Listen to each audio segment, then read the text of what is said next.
Well, guys, we're super excited today. We're doing something a little bit different. We both tend to read a lot. We found you tend to read a lot. I read a medium. I read a medium. And just to be clear, you actually read the books, though. I just listen to a lot of them. Yeah. Because I am on the pitch often or out walking the dog. But we found one book that we both just gravitated towards. It's called The Psychology of Money by Morgan Housel. And there it is right there. Brad's shown it to all of you. This is we found this is a fantastic book for anyone in general, and us specifically, as we dig into with our clients on the psychology of money. I'd love to hear from you if you enjoy this. So drop us a comment if this is something is of interest to you. We're just going to pick out 3 different quotes. We're going to kind of talk about how we see those applying to what we do and the conversations we have with clients. After this book, at the end of the day, Matt, this book confirmed a lot of things for me. You and I have said for years that our job is highly bent towards the psychological, towards the behavioral side of things, because at the end of the day, the outcomes with your money are driven far less by things like rate of return and far more by how you feel about it, your behaviors, your actions, and things of that nature, and where you're going to end up in life. And so we've said that for a very long time.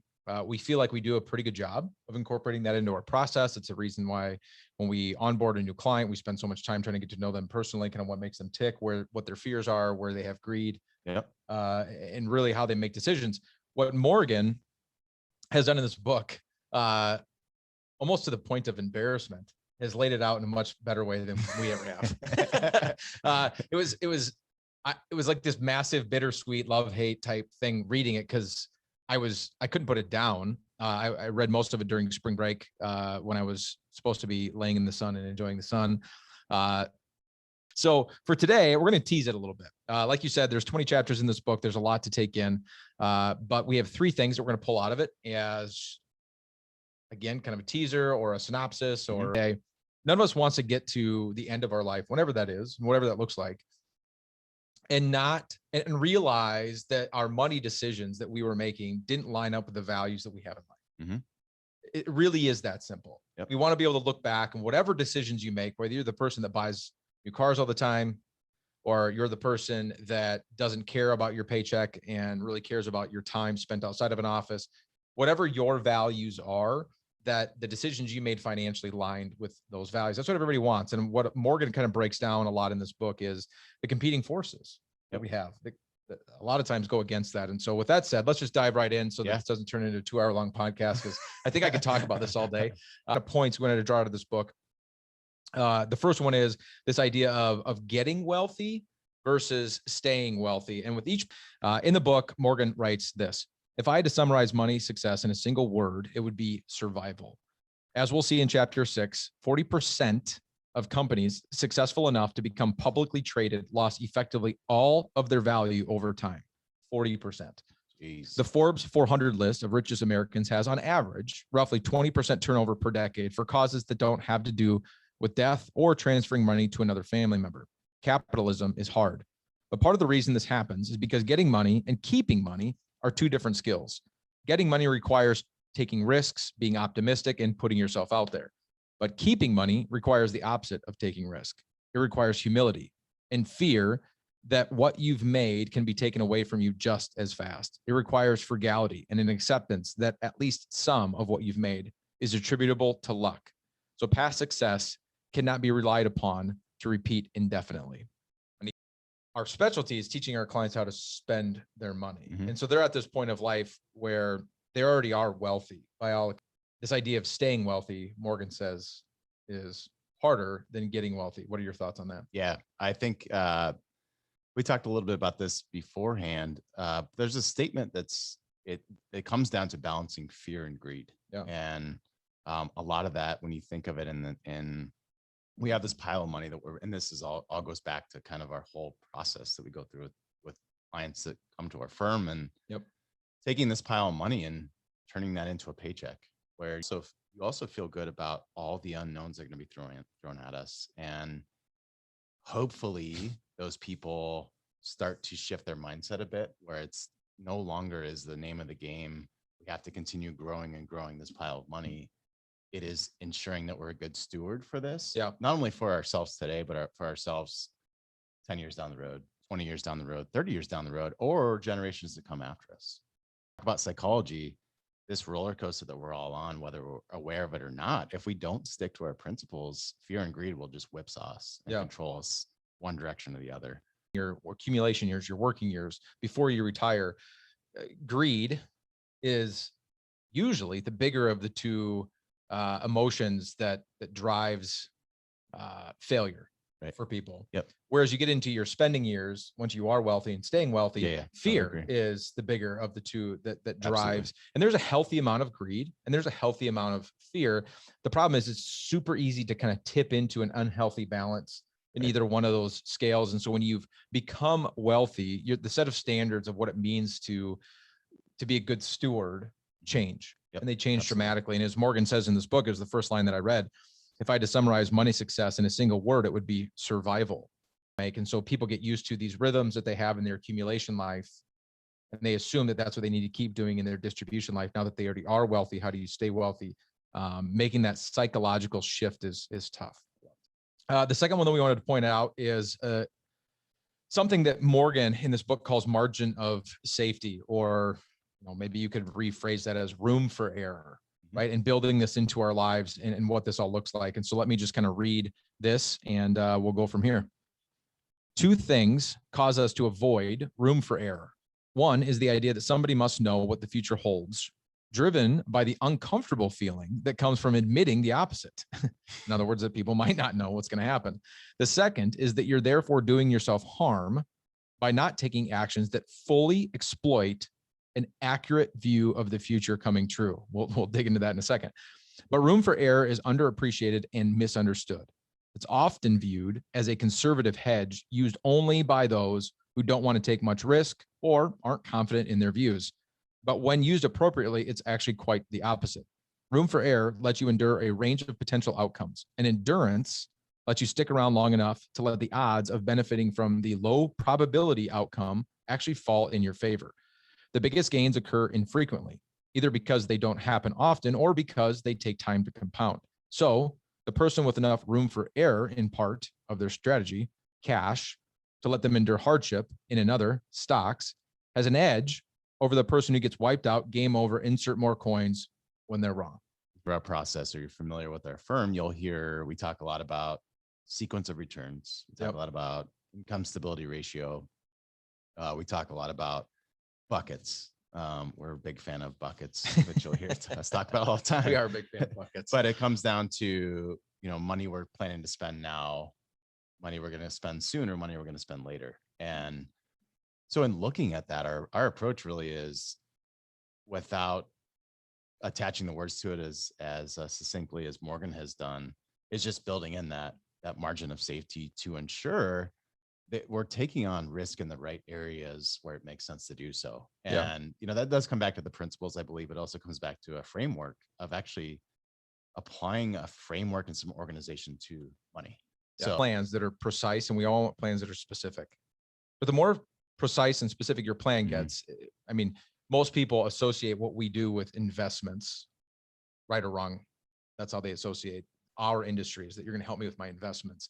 And so I'll use that as the example, that if the more they think we know about the future, the more precise we can be in the exact holdings, stocks, mutual funds, whatever it is that we can pick to get to the outcome that they want, and can't confront the uncomfortable feeling that they don't, and we also don't, and nobody knows what the future holds. Right.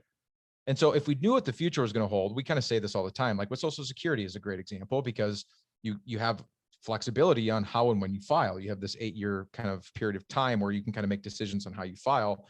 And everybody's trying to figure out what's the most optimal way to file for Social Security.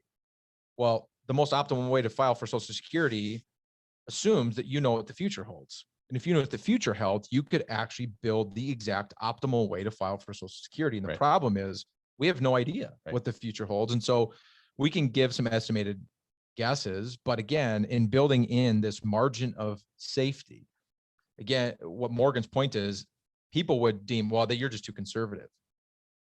And I agree with him wholeheartedly that that's not what it is at all.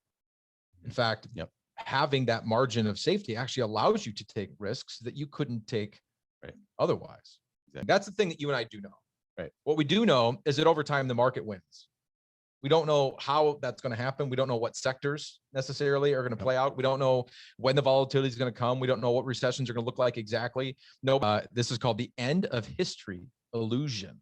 The end of history illusion is what psychologists call the tendency for people to be keenly aware of how much they've changed in the past, but they underestimate how much their personalities, their desires, their goals are likely to change in the future.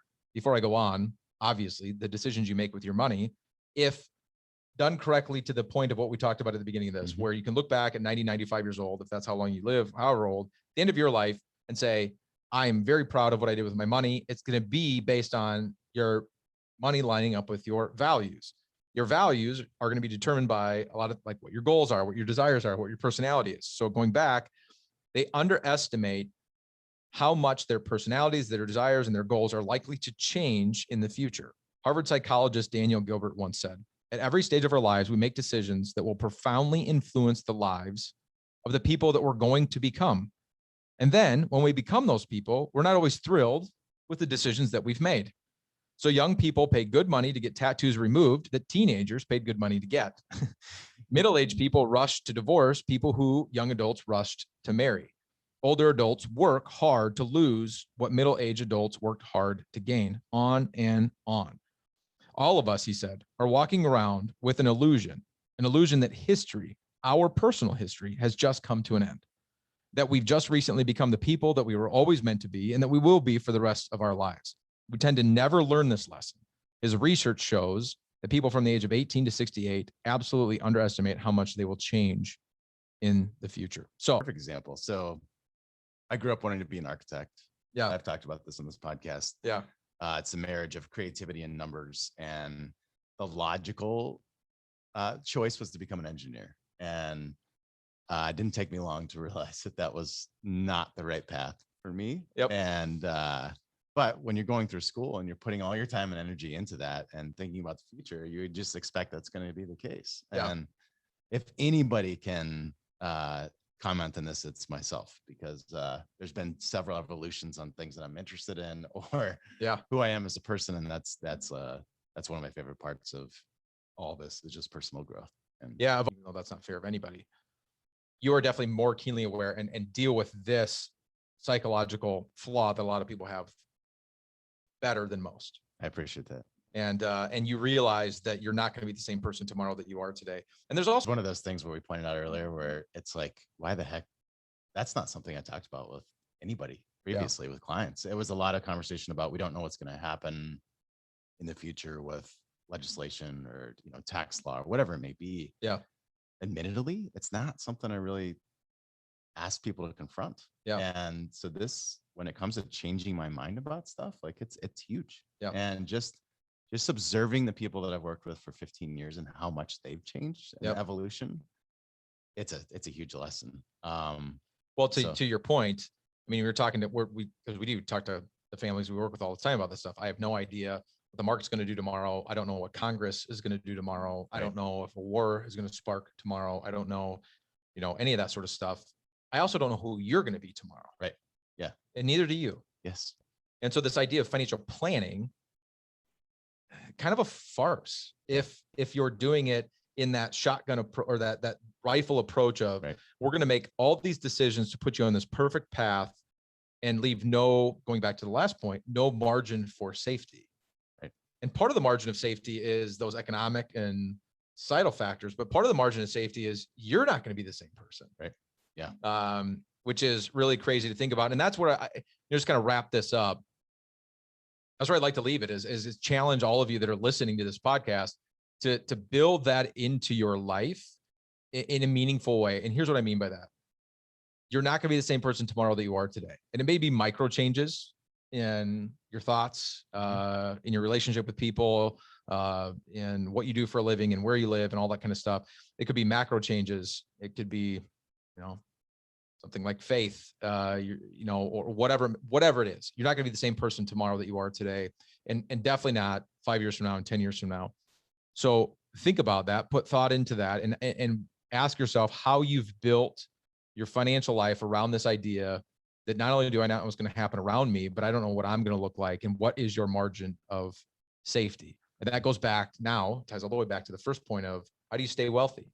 If you've gotten wealthy, how do you stay there? Yep. A certain level of fear is appropriate, and it's what's going to drive people in a meaningful way to building in things like margin of safety, but just understanding that we need to have a wiggle room in expectations. Feedback on this episode. Again, we don't really ask for your feedback very often as our everyday is Saturday crowd. Bring it on. Bring it on. Like, let's go. We're asking for it this time. Please give us your feedback. Let us know. Call, text, email, respond underneath the YouTube video. If you're watching this on YouTube, respond in the comments. If you're finding this out in the podcast world, however you're taking this content in, we would greatly appreciate it.